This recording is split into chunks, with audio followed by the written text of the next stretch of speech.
The Prime Minister is resisting calls to take further action to address climate change as he apologises for taking a holiday during the bushfire crisis. Live now to political reporter Trudy McIntosh, who's in Canberra. Trudy, Scott Morrison is digging in on his climate approach.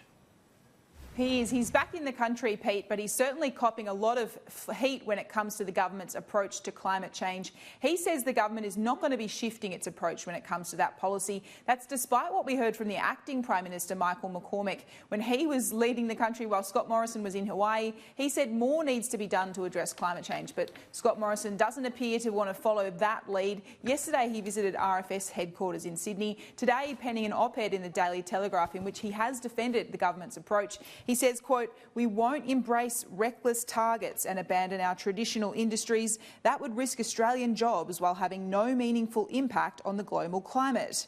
In short, we will continue to act responsibly on climate change, avoiding extreme responses and getting the balance right." But Australia has been copping a lot of heat globally as well. We've heard from environmental activist Greta Thunberg overnight. She's really putting heat on the Prime Minister, saying, quote, "Not even these catastrophes seem to bring any political action. How is this possible? Because we still fail to make the connection between climate change, increased weather events and the disasters like the fires. That has to change now," she says.